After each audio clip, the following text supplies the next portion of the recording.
I literally know people who turned $1,500 into $5 million over the course of 3 months.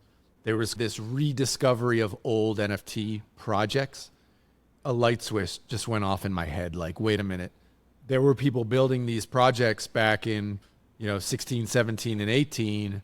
They're sitting there. You could literally claim them for a few dollars, and they were going for thousands of dollars a day later. And I was like, my God, if I go and find some of these projects, we could get rich, right? I'm very big on trying things, figuring things out. Failure to do that results in failure to have massive wins.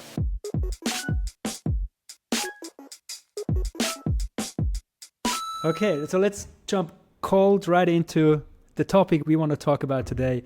And I ask you, Adam, what the hell is an NFT archeologist? Did you coin that term? Is that something that you came up with? No, I think somebody on Twitter mentioned it.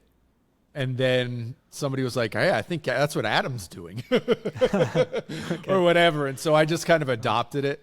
Basically what it was in 2021, I got into cryptos, tried to start a business in like 2016 and 17 and had heard about NFTs or kind of the birth of NFTs when, I'd heard about CryptoPunks. Crypto kitties were definitely on my radar because I was trying to build a business at that time in crypto. But when I saw CryptoPunks in late 2020, CryptoPunks started going for thousands of dollars. I was like, wow, that's really interesting, because NFTs, the idea of an NFT always seemed to me like was going to be like this really low value thing. And when punks started popping off, I got back into it. And in March of 2021, there was this rediscovery of old NFT projects, and a light switch just went off in my head. Like, wait a minute.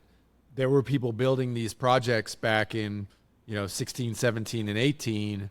They're sitting there kind of claimable, or you can buy them for very little money or whatever. And there's a market for them. It just got highlighted for me. And there was this 1 week in March of 2021 when 4 old projects were rediscovered. It was like Curio cards, Mooncates, Etheria, and this project called CryptoCats were all rediscovered. And the value of them just shot through the roof. Like, you could literally claim them for a few dollars, and they were going for thousands of dollars a day later. And I was like, my God, if I go and find some of these projects, like, we could get rich, right? And so I literally spent like the next 6 months just digging and kind of rediscovering old projects, bringing them back to people's awareness, and just relaunching stuff. And so it was myself and a whole bunch of people were trying to do the same thing.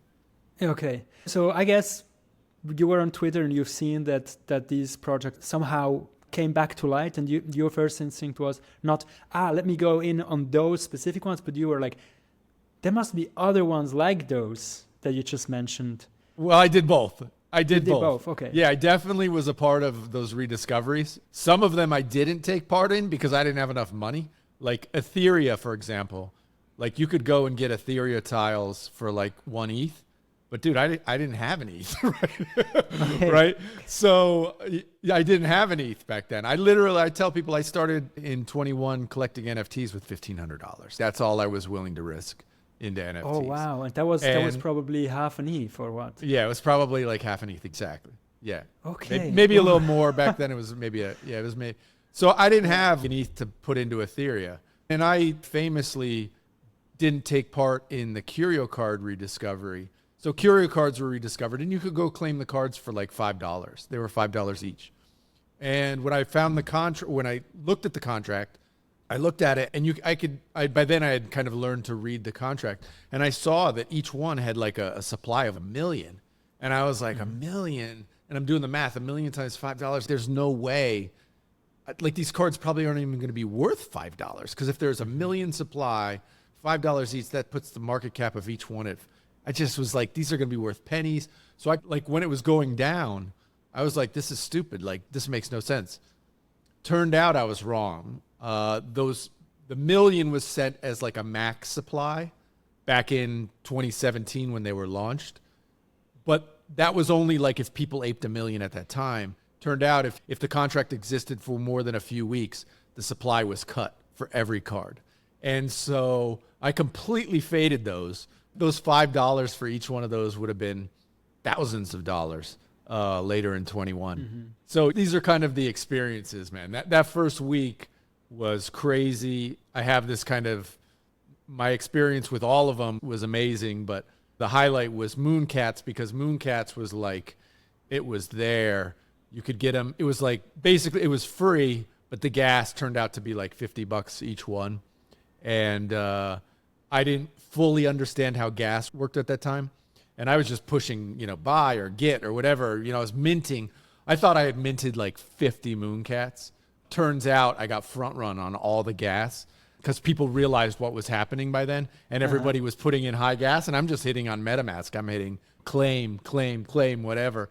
Not upping the gas fee. Just burning the gas. I literally burned like $1,000 in gas or whatever that day and got like 3 or 4 Mooncats. Oh no. Yeah. Okay. So it was great. I mean, this was just like, that was like the funnest week in crypto for me. That was just like the birth of everything for me in crypto. Literally changed my life that week, 1 week in March. I didn't get rich that 1 week, but what I learned and the path it set me on was magical. Mm-hmm. And that was probably the height of, or close to the height of the market, or a little bit before, I guess. It was a little before. Really, the height of the market, I would say, was like August, September of 21. Mm-hmm. Yeah. Okay, but it sounds to me how you describe it, and also maybe we should also say what Curio cards are and Mooncats, just like that people have an image in their head. Sure. A little bit what that could be.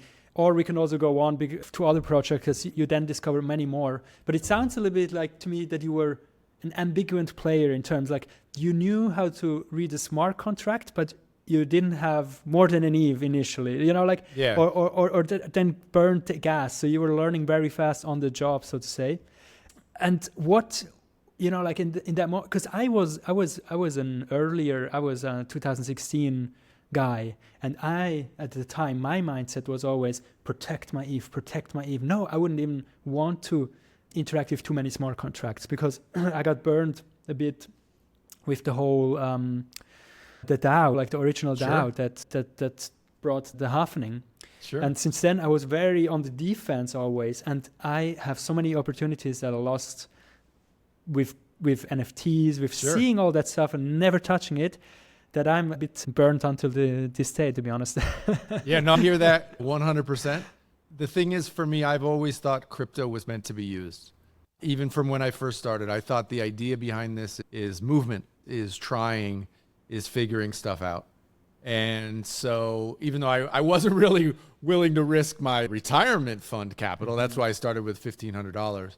When I'm in crypto, I typically, now I'm a little bit different. I hold my Ethereum, hold my Bitcoin. I'm very conservative with that. But I always have a pot of money that I play with, right? Yeah. I'm very big on trying things, figuring things out. I've recognized that failure to do that results in failure to have massive wins. I literally know people who I know a guy who literally got in Curio cards like I did, who turned that $1,500 into $5 million over the course of 3 months. Over the course of 3 months. Over 3 months, yes. That's like a record. That's crazy. That's like record breaking almost. You figure it, if I had just taken my $1,500 and bought at $5 a Curio card, certainly that would have been a couple of $100,000 just buying and then selling 3 months later.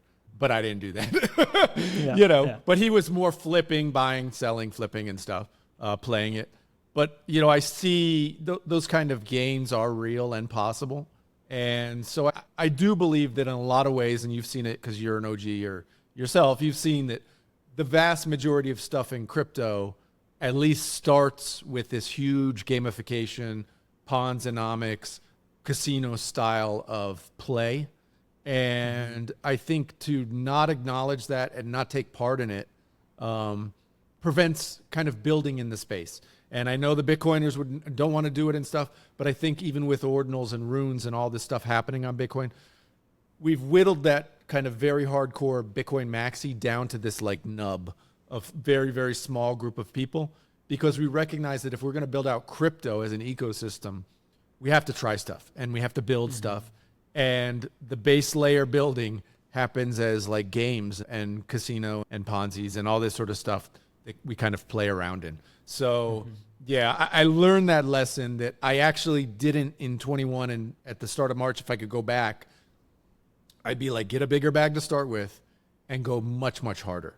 And I wasn't, trust me, until kind of the end of 21, it didn't even occur to me to do that. Like it took me like 6 or 8 months, maybe after the end of 2021 to even process like, oh, you made some significant mistakes here by not leaning into the new tech, the new metas hard enough. You should have leaned in harder to make more money, right? At that end game. I mean, I was just doing it because I recognize what NFTs are.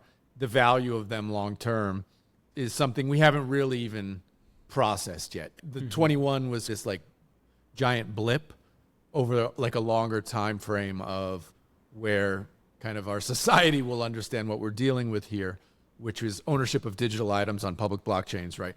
So few of people, even in our space, understand what that can truly be. I mean, I don't even think I fully grasp what that is, but I know it's going to be important. It's interesting that you say that it was a blip, because I don't know, let's stick with the Curio cards, which, to be honest, I don't even exactly know what they are. So maybe you could also say one sentence to describe them. But I would wonder, how much is one of those worth now? Let's say you paid $5. What would you pay now for one? Those $5 ones, you're probably paying $200 now. So they've crashed back down. But I mean, there were ones selling for $250,000, right, during the peak. Yeah. Right. But that person who bought that one probably is not happy. Probably like the worst thing they have ever done. Right. Probably got a divorce. And so there's mania, right? And we see mania. And this is just, I look at all this sort of stuff as just the human condition. But like Curio cards in and of themselves, it was basically an art project that these guys did. They actually tried to do tried to get VC funding and stuff to do what we now take to just be, art on blockchain, which we now accept as this like whole thing, right? And so they got a bunch of artists, they released these cards in like this set of 30 cards, and you could buy them, right? And it was like collectibles done by artists. So they were one of the first real projects to like understand this idea. And the artists were going to get all of the revenue and this sort of thing. There was a big artist revenue split and stuff. So it was a way of selling art that's stored on blockchain. So it was this very early project. And so for me, as somebody who is, at least in a former life, an NFT archaeologist, I truly believe that if public blockchains survive, and it's not fully settled that they're going to survive, but if they survive and ownership of digital items on public blockchains become a thing, that the earliest instances of those things are going to hold collectible value. And so that was the entire thesis back in early 2021. And people called it a scam, of course, back then. But this whole kind of historic NFT community has formed around this idea.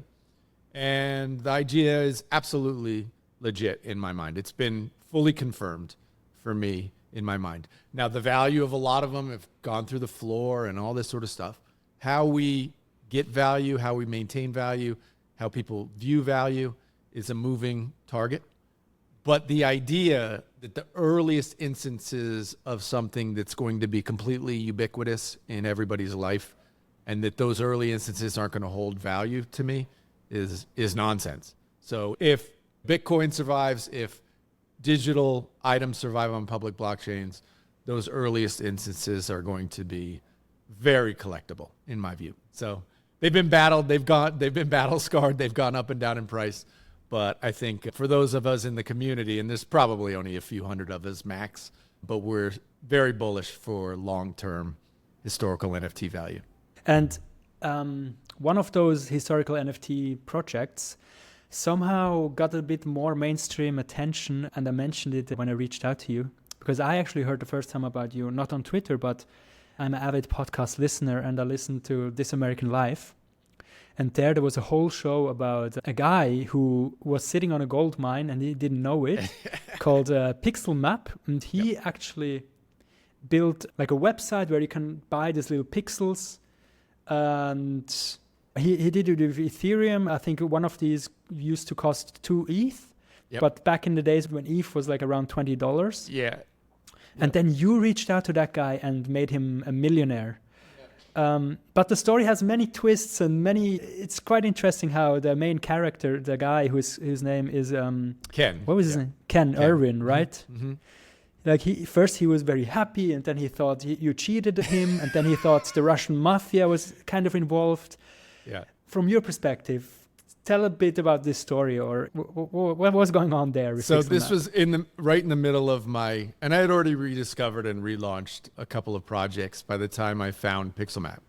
And actually Pixelmap was funny because I went through a process of finding stuff, which was like basically using Google and all these kind of methods. And one guy on Twitter was just posting out, and he was a historical NFT guy, was just posting out 2016, because until that time, there hadn't been any 2016 projects rediscovered on Ethereum. And so I went down a rabbit hole and I just started digging deep, literally just scanning through. There was a site where you could scan through contracts by just search terms. And I searched, this was days and days of searching, but and by searching, what that meant was you would find a contract. There were lots of contracts which had NFTs, but would they be suitable for a market to want them? There are ones with like infinite supply. There are ones that the NFTs are Ponzi's, right? You buy it, but you don't own it. The next guy can buy it from you.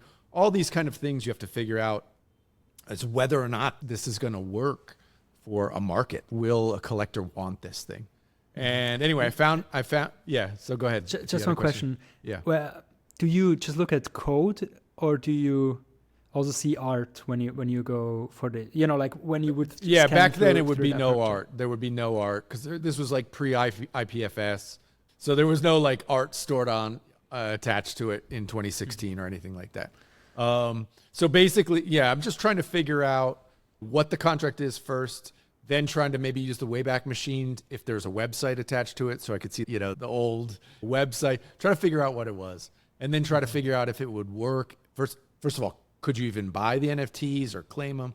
Right. So there were all these kind of things that you had to have the check boxes done to make it even like, could I even bring this back? Mm-hmm. And Pixelmap was one of those. The sticking point, when I found it, the sticking point was, to your point, was that each one was for sale. So they'd all been minted, but each one was for sale. But the price was 2 ETH each. And at that time, that was like $5,000 each. And there were 4,000 tiles.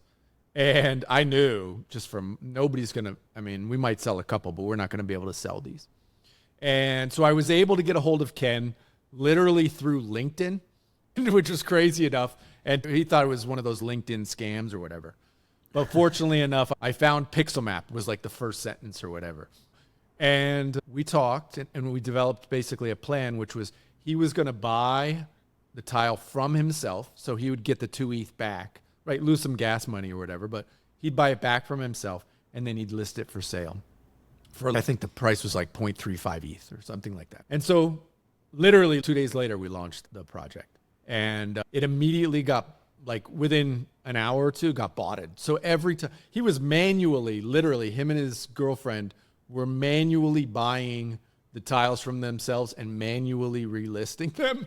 You can imagine this, and there were 4,000 of these things. It was a big mess. It's just like you listen to the podcast, you can hear this kind of crazy story, but it was a thing. Ended up getting botted. That's where he thought the Russian mob or whatever had bought 1,000 of these tiles. It was a big thing, but he made literally millions of dollars on that day, and it was a huge win for him. And Ken was very kind with me. He gifted me really handsomely, and I'll always love Ken for that. And I told Ken when we launched this, man, we're tied. He gave you half a million. It's public knowledge. $500,000 in ETH, I guess. Yeah. So very nice, very good to me, and I still hold my ETH. Yeah. And so, sorry, was that your biggest win until then? Absolutely. Yeah, absolutely. The funny thing is, people think, I released up until Pixelmap, even including Pixelmap.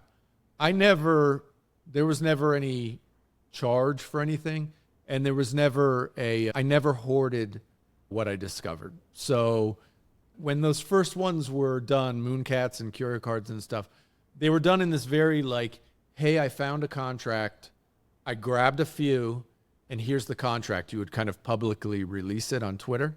And then people would go and they would, what I call ape, they would ape in, right? And that created this really like vibrant community around the projects and brought value to the projects. And so I followed that same model, probably to my own detriment, like financially, definitely. But I just thought, at that time, that was just the way it was done. I never thought to do it different. And so when Pixel Map happened, it was wildly successful and will always be like the one I'm known for, because up until that time, literally, there was nothing on the 26 timeline on Ethereum, and Pixel Map became the one. And so, it was great fun, a great success. And for me also, that This American Life podcast and getting to talk to Ira Glass a bunch of times, because he interviewed me for like 3 times for the podcast, was great fun. And my mom hearing it on a car, right? Because she listens to PBS or whatever in the car, and heard it just because she was listening and I didn't even tell her about it, and heard, that her son was on This American Life, like, was one of the highlights of my life. So that was amazing.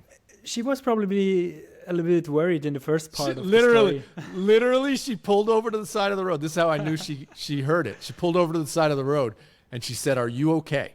I'm listening to Ira Glass right now." Oh, okay. Yeah, I said, "Don't worry, it gets better, Mom. It gets better. I'm okay. I'm not going to jail." Yeah. Yeah. I will link to the episode. Yeah, I think it's they also have this storytelling on point. Oh, he's the best. He starts out as not even knowing what NFTs are, which was a question mark to me. Like you were literally programming with Eve in 2016, and then you're surprised what NFTs are. That blew my mind. But I learned that this happened to actually many people. Well, the thing about Ken, this absolutely happened to a bunch of developers that I know. And when people are like, why did he do it if he didn't want to make money or whatever? It's like nobody was making money on NFTs in 2016. NFTs, literally the term wasn't even invented, right? True. And so he was literally just doing Pixel Map to figure out Solidity for his work, right? So it was a hobby project. That's it.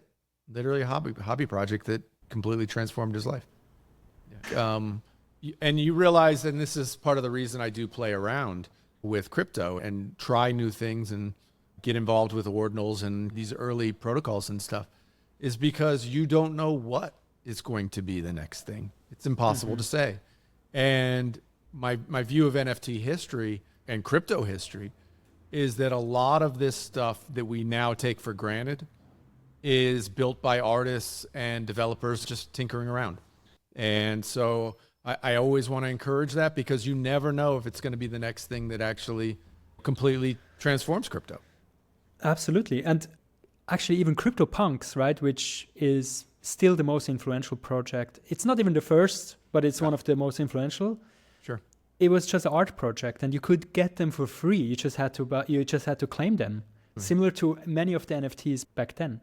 Yeah, they didn't make it to make money. The newer NFT projects, of course, are a bit different story, I guess. I mean, the whole frenzy, even all the, like the blue chips that were Bored Apes, etc. I think there it was already a different dynamic, and now we can see that maybe they don't hold the value. Let's see. I mean, it's amazing, CryptoPunks, although they're not the first. I mean, it's one of these things where narrative can be so powerful. For a long time, they pushed this narrative. The punks pushed the narrative that they were the first. And I think that got a lot of blowback, but it actually helped solidify them. So narrative is always important, and certainly it's important in crypto. They hit on so many models that actually still to this day work.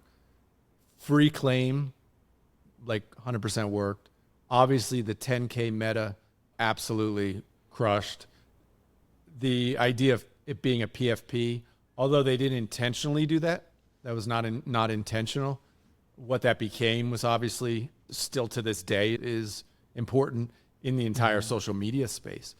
So they hit on so many things that kind of only an artist can hit on, right? And they didn't invent the 10K number. That had been done by artists previously and stuff. They didn't invent free mints. They just put it in such a way that really resonated and kept a very core group of people very interested in the project. And that's part of the thing when I talk to, kind of current NFT holders of projects that launched in 21 or whatever. I tell them, like, look, remember that when CryptoPunks was claimable and we had then the CryptoKitties explosion and then everything died in mid 2018, go back and look in the CryptoPunks Discord. There were 5 dudes hanging out in there. There was not a vibrant community for 3 years until 2021. No, there was a handful of dudes who were really excited about what they got and talked about it and kept it up. And then it exploded, right? Mm-hmm. So don't necessarily give up on your project or your community, because NFTs never die. As long as the chain's still alive, the NFTs are alive. And these things can be reinvigorated. Mm-hmm. However, and I think everybody I talk to, even the biggest NFT friends, everybody, and it was also touched on the This American Life episode, is agreeing that 90+% of all these projects, of NFT projects, will be worthless. So there's this, how you say, juxtaposition? Like, oh yeah, we have like even the old stuff, just because it's old doesn't need to mean that it will be worth something, right? Totally. Or worth a lot, let's say it like this. Worth something, probably there will always be worth something, but if it's up to zero. The way I think about it, like, obviously just being old doesn't necessarily mean anything. Unless you were the first NFT ever. Does that mean anything? Like, I think that does. I think that holds value regardless of kind of what it is. So there is something to that, just because that's human nature. We want to have the first. But I do say, like, people, when I talk about NFTs to people who aren't into NFTs, or I talk about digital items, or I talk about meme coins, or whatever, the number that will be released and are released, there is no scarcity to it. It's literally infinite. There were 30,000 meme coins launched yesterday on Solana, right? How many NFT projects? In the last week, there have probably been 1 million NFTs minted, right? So when it becomes like the air around you, it's very difficult to figure out what's valuable, right? Mm-hmm. But if you think about it in the lens of humans, what do humans tend to focus on? And certainly that's why, like, for older NFTs, you start thinking about, well, artists and what kind of layers of things can add value. Age is one of them, just one. Other things, importance of the project, how impactful the project is, all these other layers, that's where value is created, maintained, or destroyed. And so that's an art to figure that stuff out. And we saw it, we saw it in the last month with CryptoPunks, right? That IP is now owned by Yuga Labs. Yuga Labs worked with an artist to launch like a CryptoPunks derivative. Total disaster. What happens to CryptoPunk prices? CryptoPunk prices went down to like 10 ETH. They dropped 10 ETH more based on this. So there is risk even with what we would consider like blue chip. There's always risk. And there's nothing that doesn't have risk. And so, yeah, there is no guarantees at all in any of this stuff. And CryptoPunks are this perfect example where people 2 years ago were saying there's no downside risk to CryptoPunks. And I was like, what are you talking about? I'm like, the artists are still alive, right? Either one of those guys, if one of those guys got busted for, God help, I don't know, doing something bad to a kid or something like that, CryptoPunks would be through the floor. Like, you couldn't give the CryptoPunk away, right? So there's always external risks to any of this stuff, right? The miladies will buy them. Miladies, that would bring them back into cultural relevance. It's so funny you mentioned miladies. Like, miladies are this one that's dominating the social culture, I guess you'd say. Mm-hmm. Very much dominating social culture. What happens, though, when they become not, right now, it's still kind of counterculture to be a milady. What happens when your wife wants a milady, right? Miladies are going to go out of fashion, right? So it's that figuring out value. My whole point is that figuring out value is really, really hard, especially with NFTs. Yeah. Hey, Adam, we talked before about being a little bit less cagey about. I was very on the defensive with my ETH, But then Ordinals came out, and I actually did a podcast with a guy who launched one of the very first Ordinal projects, or the first 10K PFP Ordinals project. Oh boy, here original we go art. with the first. Yeah, well, exactly, one of the first, exactly. And I bought some, right? And I accidentally became, let's say, not a whale, I would say a dolphin. Yeah, a dolphin-sized collector. The Bitcoin honey badgers. Have you heard about them? Sure. And now, maybe you can give your opinion on it. There's this other project called the Nodemonkes, which is the number one ordinal project in terms of the floor price. I haven't checked lately, but it's it's down terrible. Yeah, everything is down the last months, but I still think they're probably the number one, right? And they claim, I'd say, as far as awareness goes, yeah, they're probably number one. Them or the puppets. And the puppets, yeah. Mm-hmm. Yeah. However, and the ordinals is funny because they're a little bit different than Ethereum, because we have literally a number, right? The ordinal number. And there what happened is the honey badgers actually started to mint earlier, and it was like this free mint. You literally had a website where you could go and click mint. Sure. And then in the back end, I think the founders manually inscribed when you paid, right? A little bit later. And the other ones, they started later. However, the founders inscribed all of them. So it was not open. Sure. And they started later, but ended before. I know maybe it's not relevant for a lot of listeners, but since I have an NFT archaeologist on here, who is first?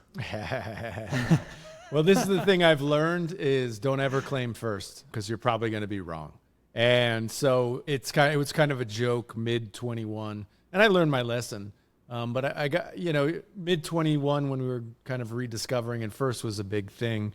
You realize if, we were the first one, was it first because it was first and free and 10K? And you start going down this list and adding on more things to make it the first, right? But it gets to my point of historical NFTs and why they may have value. I mean, look, ordinals are 18 months old. And we're already talking about which was the first one on the protocol, right? That's the way humans operate. We have to categorize, or it's very difficult for us to understand what's the value of this, right? So I won't comment on whether or not the badgers were first. But I will say that most of them, like most NFTs, will be on a race to zero. Where the value accrues is probably going to be based on community and cultural significance, right? Mm-hmm. So which ones are able to make impacts on X or Twitter, and can any of them make an impact outside of Twitter? So we can crap on Bored Apes all we want, but Bored Apes were on, the Tonight Show. My mom heard about Bored Apes. My mom read about Bored Apes in the New York Times. That, you might call it marketing or grift or scam, whatever you want to call it, but that they were able to penetrate out into the broader global consciousness and culture. And that has tremendous value. So have the badgers done that in any way? Or are they riding on the Bitcoin, badger meme, right? And there's not to say you can't start with that meme, but that meme has to translate out for them something to become that next level of value. And it's possible. Look, this stuff is early still, in my view. And it can come through multiple cycles. And we've seen that take Rare Pepes for an example. Rare Pepes counterparty assets have gone through now like 3 cycles. And now it's obvious. Obviously Rare Pepes are great. Rare Pepes are worth a lot of money. And a Nakamoto Pepe sold for 2.5 Bitcoin literally like yesterday. Right? But that was never decided. All along the way, there was doubt. There was, is this stupid? These have no value. And then they go up in price next cycle, and then they crash again. And then they go up in price the next cycle, and then they crash again. So that's the way I view most NFTs. And the best ones are this either connection with an artist or some sort of like cultural meta. Those are the ideal ones. Or just have a rabid community who are just going to talk about them forever. Yeah. And do you talk to people who are a little bit out of the crypto space and who might be interested in buying those assets? Because like the punks, actually, I mean, the Centre Pompidou, right, the museum in Paris, they bought, if I'm not mistaken, 2 punks, or at least one, I'm sure. And that's a recognition that, I mean, that's like a knighting, right, of this particular NFT and the whole group, I would say. And I wonder, when you say, they might come back, I'm not always 100% sure, because it seems to me that the cake of people who are interested in those assets, it's a little bit, how you say, incestuous. Huh? Is that the word? Sure.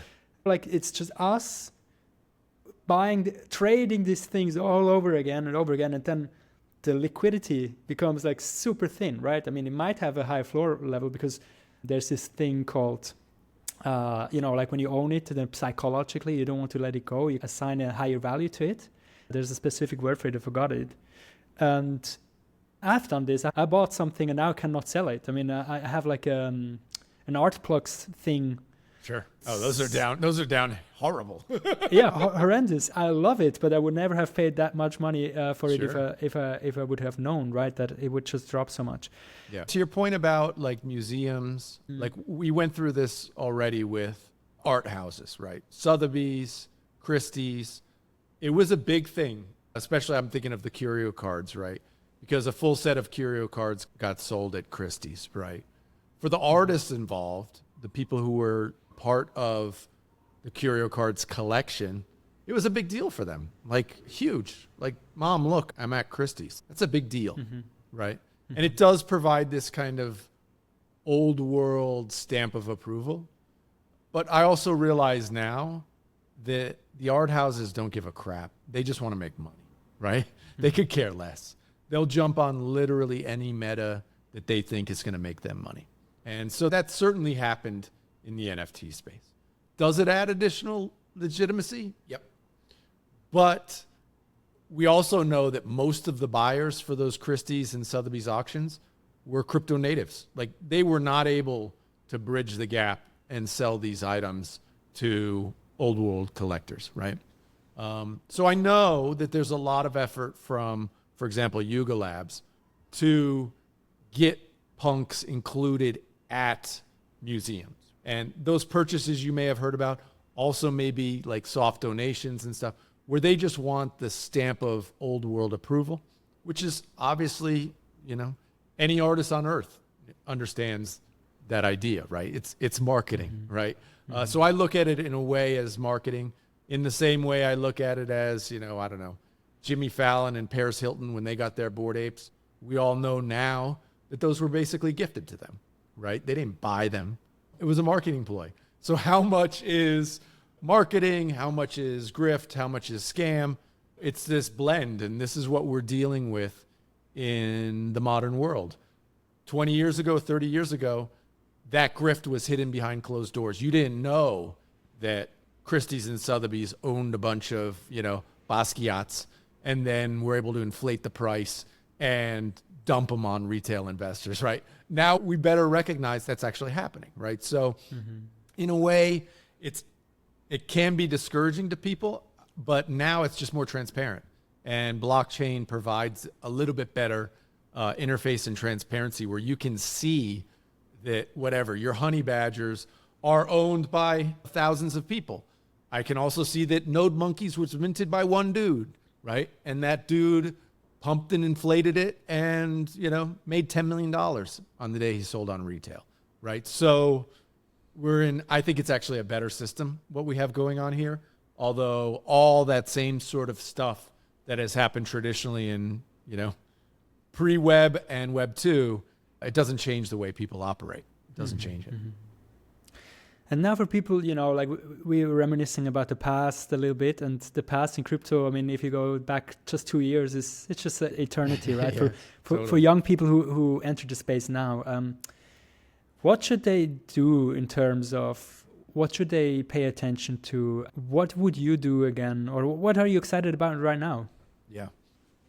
I would, first and foremost, my recommendation to anybody is don't think that you're going to trade your way to wealth. You can trade crypto, have a little bit of money trading crypto, but don't think that you're going to trade your way to millions of dollars starting with a few $1,000s. That's literally impossible. Like, nobody does that. So I always recommend, because I'm traditional builder of business kind of guy. Like I've had businesses my whole life.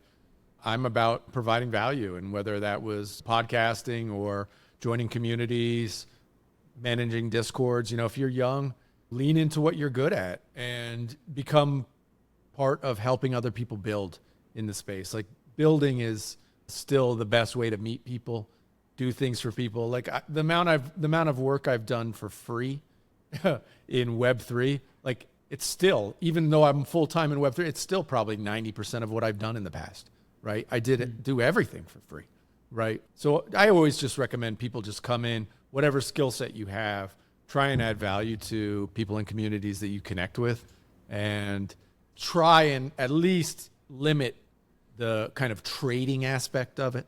Because the trading aspect of it, you can send your life down terrible rabbit holes with trading. I mean, just in gambling and trading and all that sort of stuff, it's really hard to do, and it's almost impossible to do and make a living at.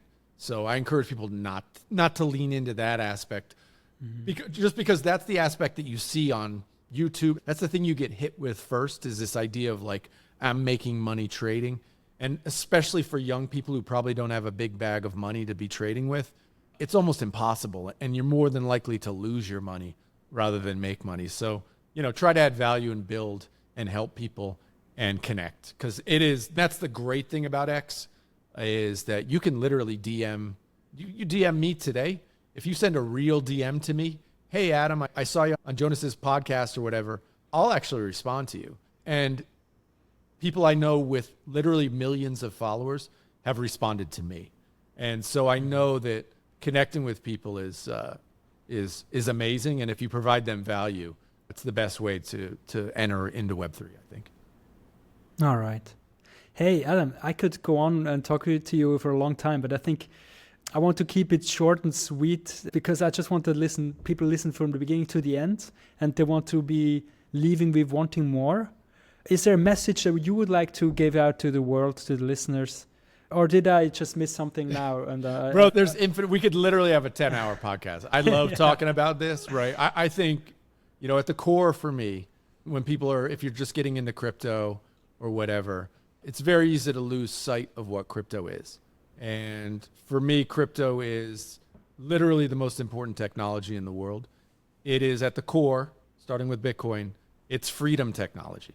It's the ability for individuals to transact with each other without third parties. And most of your listeners, unless they're crypto natives, probably won't understand what that means. But all you need to do is look around the world and look at bad governments all over the place. And I live in Latin America. There's plenty of examples around here where governments steal and take from their people. And crypto is the opposite of that. Crypto allows you as an individual to maintain your economic freedom. And I think there's nothing more important than that in the world currently. And NFTs and meme coins and all this other stuff is us playing around with the technology. But the technology is the most important thing happening in the world today. And I'm super excited to just be a part of it. That's a good closing statement. Thank you so much, Adam. And also, I just realized, like, when you say these things, it sounds so grounded and real and coming from a good guy. Because sometimes when you hear similar words, it puts me off from other people. Like, maybe they also want the guns, or I don't know, something a bit conspiracy. I'm not saying this is a compliment, but from you, it sounds like it comes from a good place. And I guess most people who are, sometimes grapple with the space because it's filled with grift and fraud and scams. And yeah, I think it's good to go back to the basics and be reminded what it's all about. And it's not just about celebrity meme coins and dump and pumps and Ponzi's, right? Absolutely. I think it's good to have a timeline perspective. It's only been, 15 years since Satoshi launched Bitcoin, right? And so we are very early in the technology, believe it or not. It may feel late because Bitcoin's at $65,000. You may feel like you've missed it.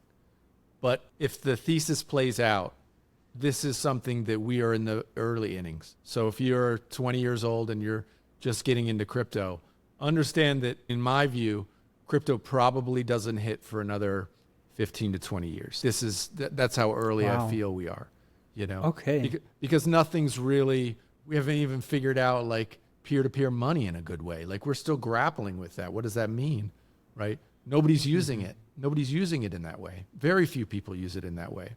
But we see little pockets of success. And those pockets of success become larger as we figure out the technology, as we figure out how it works, how to best use it. And so what we are doing now truly is we're just playing around with the technology, but the technology as freedom for individuals to get past these abusive kind of government overlords, which we've been living now with for hundreds of years, is still there. And then we're just at the early innings of it. But yeah, that's my thesis anyway. Great. Thank you so much for coming on the show. Appreciate you, man.